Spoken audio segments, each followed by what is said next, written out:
Craig, good to speak to you again.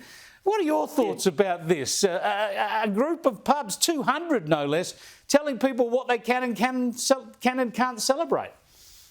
Yeah, Chris, nice to talk to you too. Look, I've been asked this question by a few journos today, and I think, irrespective of the business, I think you've seen this over the last couple of years, that if businesses and people that run the businesses come out and make these statements, the public see them for what they are. And the real issue here is around, I'm guessing, what the date is and the day and what it signifies.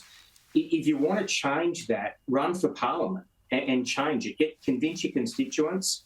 It's a national day, and I've said this many times today. We celebrate our Indigenous heritage pretty much 365 days a year. In our schools each day, if you hop on a Qantas plane before the safety briefing, there's an Indigenous flag flying 365 days a year above the Sydney Harbour Bridge, as we should. And there's absolutely nothing wrong with doing it. Fantastic. But, this is a day that is of strong heritage relevance, and it's a gazetted public holiday in each state and territory. And, a pub is a place where you go when you have a day off to be entertained, and that's what we'll be doing in our hotels. Yeah, and I imagine at your pubs there'd be pretty busy days, right? It's a public holiday. You'd be paying all your staff leave loading, a public holiday loading, and I imagine it'd be very busy. It always is on Australia Day. Perhaps the Australian Venues Company, if they really believe so strongly about this, should shut their pubs on Australia Day.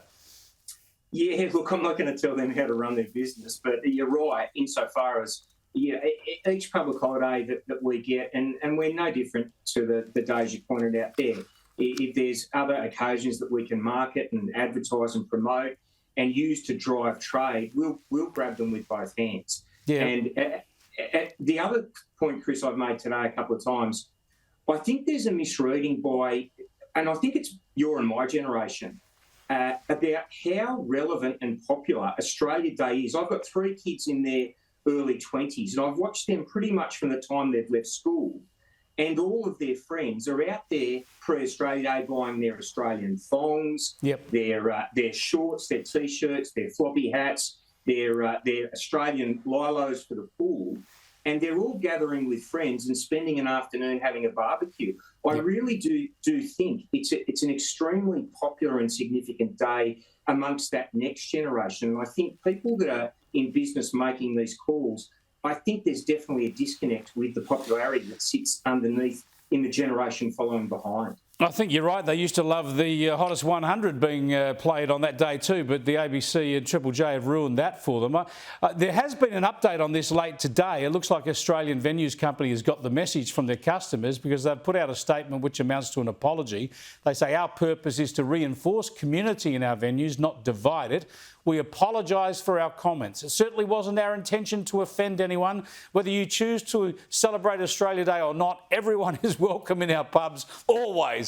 We have been and are always open over Australia Day, and we continue to book events for our patrons. There you go, Craig. Common sense and the bottom line have won out.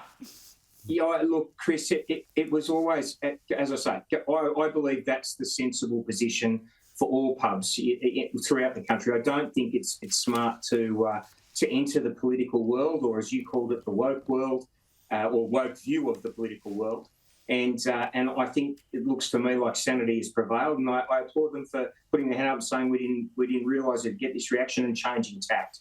But as I say, if you want to change things, if you have a problem with the date and you want to change it and it requires an act of Parliament, put your hand up, run at the next election. If you want to give me a call, I'll give you what advice, Spot on. I've learned. That's exactly what you did, Craig. Thanks so much for joining us. I appreciate it. Craig Laundy there from Laundy Hotels with a lot of common sense on this issue.